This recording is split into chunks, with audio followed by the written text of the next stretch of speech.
Hello everyone, good morning সবাইকে। তো তোমরা সবাই কেমন আছো? আশা করি খুব ভালো আছো। তবে আমি আজকে খুব একটা ভালো নেই, কারণ আমার আজকে মন মেজাজ একদমই ভালো নেই। আজকে সরস্বতী পুজোর পরের দিন ষষ্ঠী। তো তোমাদের সবাইকে জানাই ষষ্ঠী অনেক শুভেচ্ছা। আজকে আমি ছেলে মেয়েদেরকে জন্য তো ফোঁটাও দিইনি, বাড়িতে তো পুজো হয়নি, সরস্বতী পুজো। বাবা, তোমরা সবাই জানো যে বাবা নেই আমাদের মধ্যে। আর আর আজকের দিনে না আমার ঠাকুমাও মারা গেছিলেন। তো যার জন্য না কোনো কিছু ভালো লাগছে না। এমনিতেই তো আজকে দিনটা ভালো লাগতো না, তার মধ্যে বাবাকে আবার হারিয়েছি। তো দুটো আঘাত পর পর নিয়েছি, আর একদমই ভালো লাগছে না। সময়ের সঙ্গে সঙ্গে মানিয়ে নেওয়ার চেষ্টা করছি, কিন্তু মানিয়ে নিতে পারছি না। মনকে কোনোভাবেই মানাতে পারছি না যে বাবা আর আমাদের মধ্যে নেই। তো চলো, আজকে সকাল থেকে ভিডিওটা আমি স্টার্ট করছি। এরপর সারাদিন কী করবো সবই তোমাদের সঙ্গে শেয়ার করব। সকাল সকাল না ঘুমটা ভেঙে গেছে। কালকে রাতে অনেকটা রাতে শুয়েছি যদিও, এবার সকালেই ঘুমটা ভেঙে যাচ্ছে। আমি না বিছানায় শুয়ে থাকতে ভালোবাসি না, ঘুম ভেঙে গেলে উঠে পড়ি। চলো এবার ছেলের মধ্যে একটু কমফর্টেবল করে দেবো। আজকে তো রান্না বান্না কিছু নেই, গতকাল রাতে সবই তো করে রাখা হয়েছে। তো কি কি রান্না করা হয়েছে তোমাদের সঙ্গে সবই শেয়ার করব। তো তোমরা ভিডিওটা দেখতে থাকো আর আমার সঙ্গে থেকো। তোর করে দেবো কমপ্লেন? না, কেন? খাবো না। না খাবো না বলে হবে না, ভাইকে দেবো, জল করে দিই তোমাকে। জল গরম হয়ে গেছে।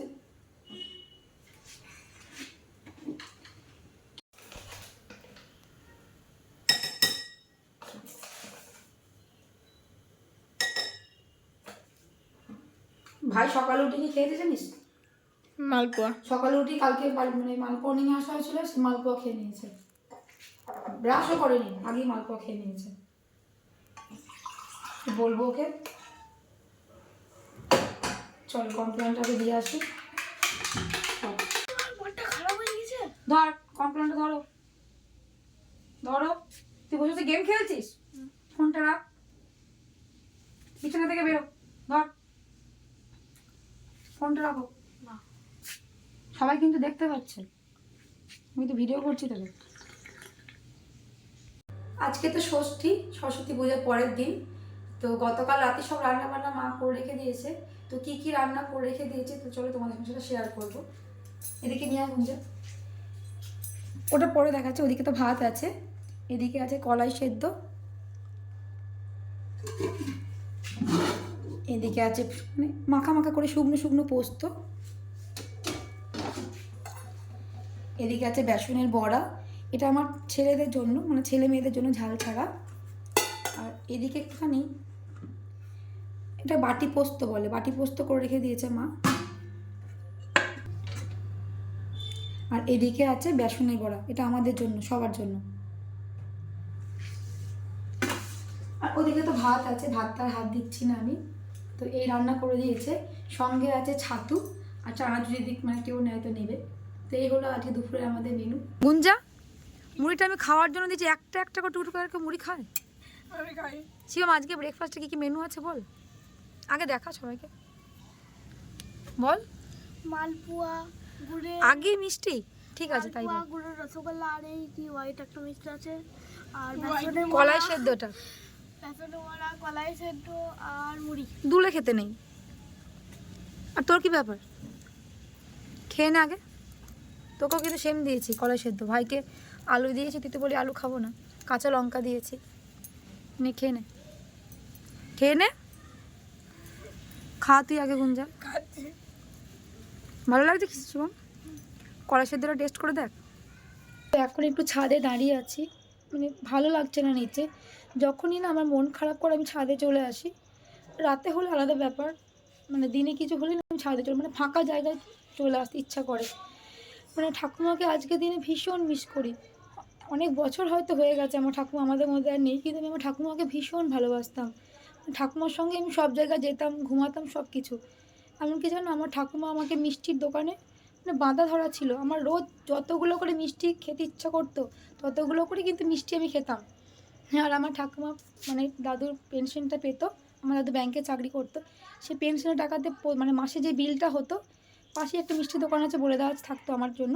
তো আমি মানে যতগুলো খুশি 8টা 10টা করে মিষ্টি খেতাম, লট চমচমটা খেতাম, তখন আমি ভীষণ ভালোবাসতাম। তো ঠাকুমা ওই মাসে গিয়ে বিলটা পেড করতো, আর আমার দাদার হাতে মাসে ওরা টাকা দিত। তো এগুলো তো ভীষণ মিস করি। এবছর আবার বাবাকে হারিয়েছি। তো যাই হোক, আমার শুধু আমার বলবো না, আমাদের মনের অবস্থা কারোর ভালো নেই। যাই হোক, সবারই তো মোটামুটি খাওয়া দাওয়া হয়ে গেছে, মুড়ি খাওয়া হয়ে গেছে। হাজব্যান্ডকে বললাম খেয়ে যাও, বললো দোকানে কেউ নেই, আসতে পারবো না, একবারে দুপুরে ভাত খেতে যাব। আজকে না মেয়ে আবার মানে প্র্যাকটিস আছে, কেটে মাঠে যেতে হবে, তাড়াতাড়ি করছি, এই জন্য বললাম তুমি তাড়াতাড়ি এসে খেয়ে যাও, কারণ আমাকে আবার রেডি হয়ে বেরোতে হবে। আগের দিন না খেয়ে চলে গেছি, আর সারাদিন খাওয়াই হয়নি। তো হাজব্যান্ডকে বললাম তুমি খেয়ে চলে যাও, তারপর ওদেরকে খাবার দিতে হবে, খাইয়ে রেডি হয়ে বেরোতে হবে। ছাদে বসে থাকতে বেশ ভালো লাগছে, মনে হচ্ছে এখানেই বসে থাকি। বাবার ভালোবাসা যে কি হয় সেটা একটা মেয়ে উপলব্ধি করতে পারে। তোমাদের কাছে সব থাকুক, কিন্তু যদি তোমাদের কাছে বাবা না থাকে না, তোমাদের কাছে কিচ্ছু নেই।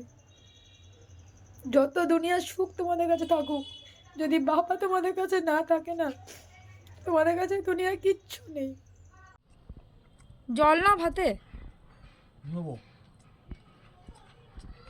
ছাতুটা আনতে বলে আনলে না? লাগবে না। হুম, লাগবে না। ভাতটা দেখো পুরো ঝরা ঝরা আছে না। ফাটাফাটি খেয়ে না, পেঁয়াজ খেতে নেই কে বললো? না, আমাদের পেঁয়াজ খায় না, সব কে বললো? না খেতে নেই সব। তোমাকে ভাতটা খেতে খারাপ লাগছে? ঠান্ডা না। ভাতটা খেতে ঝরা ঝরা ভাত আছে দেখো। মাছ কলাইটা খাও, কলাই সিদ্ধ সব খাবো। টেস্ট করো, ওর মধ্যে নুন দিয়ে দিয়েছে, এগুলি না। তুমি এটাই খেলাম আমি। মুড়ি খেতে এলে না, তোমাকে বললাম মুড়ি খেয়ে যাও। টাইম ছিল না। নেই। তুই ভাতটা খা আগে। কলাই দাও। কলাই কতবার করে খায়? একবার সকালে তো খেয়েছিস, পেটে লাগবে দিয়ে। না লাগবে না, দাও। না, পোস্ত নিয়ে নাও, কলাই দাও। পোস্ত দিয়েছি, বড়া দিয়েছি। পোস্তটা নিয়ে নাও, কলাই দাও। পোস্ত নিয়ে নেবো, কলাই দেবো। হ্যাঁ। কলাই দিয়ে ভাত খাবি? হ্যাঁ। তুই নিবি? তুই নিবি গুঞ্জা? না। গুঞ্জা রেডি হয়ে খাচ্ছে, ওর প্র্যাকটিস আছে। নে জল নিবি, একটু জল নে। দাও। গুঞ্জা তুই জল নিবি? নিবি না? এক জায়গায় দেখ নুন দিয়ে দিয়েছি, দুজনে ভাগ করে নে। চুপ কর থাক। কলাই দিয়ে ভাত কেমন লাগছে শিবম? ভালো। ভালো লাগছে? তুই কিন্তু সকাল থেকে অনেকটা কলাই খেয়ে নিলি, আর খাবি না রাতে খাবো। রাতে, এবার পটি হবে তোর, একদম খাবি না। সকালে কলাই খেয়েছে, কলাই দিয়ে মুড়ি, আবার এখন তো ভাত দিয়ে কলাই মাখিয়ে। ছেলে মেয়েদের তো ছাদে খাবার দিয়ে এসেছি, আর আমি ওদেরকে বললাম তোরা খেয়ে নে, আমি নিচে গিয়ে রেডি হয়ে আসি, কারণ এখন আমি মেয়েকে নিয়ে যাবো কেডিআই মাঠে, মেয়েদের প্র্যাকটিস আছে। মেয়ে তো বলছে 2:30টার মধ্যে ঢুকতে হবে। আমি ওকে বললাম দেখ তুই খেয়ে নে, ওকে রেডি করে দিয়েছি, রেডি করি খেতে বসেছে। মেয়ে নিজেই রেডি হয়েছে, আমি করে দিইনি। তো ওকে বললাম তুই খেতে বস, আমি রেডি হয়ে আসি, কোনো চিন্তা নেই। আগের দিনকেও বলেছিলি 3টের মধ্যে ঢুকতে হবে, কিন্তু গিয়ে দেখছি 4টের পরে শুরু হয়েছে। ওরা একটু আগাম টাইম মানে বলে দেয়। তো আজকে যত যাই হোক আমি কিন্তু খেয়ে যাবো বাড়ি থেকে, না খেয়ে আমি যাবো না। কারণ আগের দিন আমি তাড়াহুড়ো করে না খেয়ে চলে গেছিলাম, গিয়ে দেখলাম অনেকটাই লেট হয়ে গেছে, বাড়ি আস্তে আস্তে 5:30 হয়ে গেছে। তখন এসে তো আর ভাতই খাওয়া হলো না। তাই মেয়েকে বললাম দেখ আমি আজকে ভাত খেয়ে তবে বেরোবো বাড়ি থেকে, যত লেট হয় হোক। আর হাজব্যান্ড তো খেয়ে দোকানে চলে গেছে। হাজব্যান্ড বললো দেখো দোকানে আমার কেউ নেই, তোমরা রেডি হবে, রেডি হয়ে আমাকে ফোন করবে, আমি তোমাদেরকে নামিয়ে দেবো। তো আমি দেখলাম আগে রেডি হয়ে নিই, একটু অল্প করে খেয়ে নেবো, খেয়ে বেরিয়ে চলে যাব। তো চলো, ছেলে মেয়ে তো খাওয়া মোটামুটি হয়ে গেছে মনে হয়, আমি এবার খেয়ে নিই, কারণ বেশি লেট করলে হবে না। চলো খেয়ে নিই। স্কুল ড্রেস পরতেছিস, ফালতুকে লাগছে না, দিলাম এইগুলো পরে তুলতে এসেছিলাম, এটা গেল বিনা দিলাম। টাইম কটা ছিল? 2:30 টাইম ছিল, এগুলো ফটো তুলতে এসেছিলাম। 2:30 টাইম ছিল, 2:30-এ। আমরা এখন যাচ্ছি কটা বাজে? 3:20, 3:30 বাজতে চলবে, 1 ঘন্টা লেট, বাঙালির টাইম সবেতেই লেট।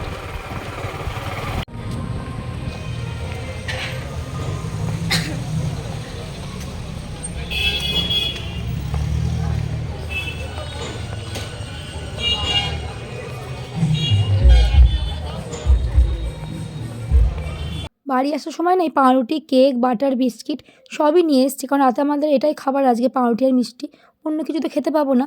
আর এই বার্গার বানটা যেন তো নিয়ে এসেছি, কিন্তু এসে দেখছি তিল আছে, সাদা তিল, আর আমরা তো সাদা তিল একটা বছর খাবো না, তাই ভাবছি চেঞ্জ করে নেব। মেয়েকে নিয়ে তো এইমাত্র বাড়ি ঢুকলাম, আসার সময়তে পাউরুটি মিষ্টি একবারে সব নিয়ে ঢুকেছি। আজকে রাতে আমাদের রান্না করতে নেই, পাউরুটি আর মিষ্টি এইগুলো রাতের খাবার। তাও আর মিষ্টিটা কিন্তু আজকে টাটকা মিষ্টি হলে হবে না, আগের দিনকে বানানো সেই মিষ্টি নিতে হবে। কিন্তু কী নিয়ম আমি জানি না, গরম খেতে নেই নাকি আজকে। কিন্তু কী বলতো, সারাদিনে কিন্তু গরম গরম চা খাচ্ছি, তাতে কিন্তু কোনো দোষ নেই। জানি না কী ধরনের নিয়ম, কিন্তু কিছু করার নেই। আমি এসব মানি না যদিও, কিন্তু মা যেহেতু বলছে মানতে হবে, মানে এটাই আর কি। নাহলে আমি কিন্তু নিয়ম এসব মানি না। তো চলো, পাউরুটি মিষ্টি তো নিয়ে এসেছি। আমার কী বলো তো, বাড়ি ঢোকার পর না আর বেরোতে ইচ্ছা করে না। আবার বেরোবো, আবার আনবো, ওই জন্য মেয়েকে বললাম চলো একবারে নিয়ে চলে যাই, এতে সুবিধা হবে। চলো, মেয়েদের তো প্র্যাকটিস ভালোই হয়েছে, এই নিয়ে 2 দিন হয়ে গেল, ভালোই করছে ওদের স্কুলটা। এবার দেখা যাক ফাইনালে কী করে। দুটো বাচ্চা না শরীর খারাপ, মানে দুটো বাচ্চা না, অনেক স্কুলের বাচ্চাদের না শরীর খারাপ করে যাচ্ছে। ওরা কী বলো তো, 2:30 থেকে টাইম বলেছে। এবার অনেকে না অনেক দূর থেকে ধরো আসছে, কোশিগ্রাম থেকেও আসছে। ওরা কী করেছে, অনেকটা আগে বেরিয়ে পড়েছে, পুরো ওই মাঠের কড়া রোদে সব দাঁড়িয়ে তো। এবার শুরু হয়েছে 4টের পরে। এবার তোমরাই বলো তাহলে ওদের মাথা ঘুরবে, মানে ঘোরাটা তো স্বাভাবিক ব্যাপার এটা। অনেকে মাথা ঘুরে যাচ্ছে, তাদেরকে বসিয়ে দিয়েছি, জল টল দেওয়া হলো, কিছু করার নেই, বাচ্চাদের তো কোনো দোষ নয় এটা। তো যাই হোক, বেশ ভালোভাবেই হয়ে গেছে, বাড়ি চলে এলাম। তো চলো, ভিডিওটা কিন্তু আমি আজকের মতো এখানেই এন্ড করছি, আর কন্টিনিউ করছি না। তো এই ভিডিও তোমার যদি ভালো লেগে থাকে তো তোমরা প্লিজ লাইক, কমেন্ট, শেয়ার। আর যারা আমার চ্যানেলটাকে এখনও সাবস্ক্রাইব করোনি তারা প্লিজ আমার চ্যানেলটাকে সাবস্ক্রাইব করে দিও। তো তোমরা ভালো থেকো, সুস্থ থেকো, দেখা হবে তোমাদের সঙ্গে নেক্সট ভিডিওতে।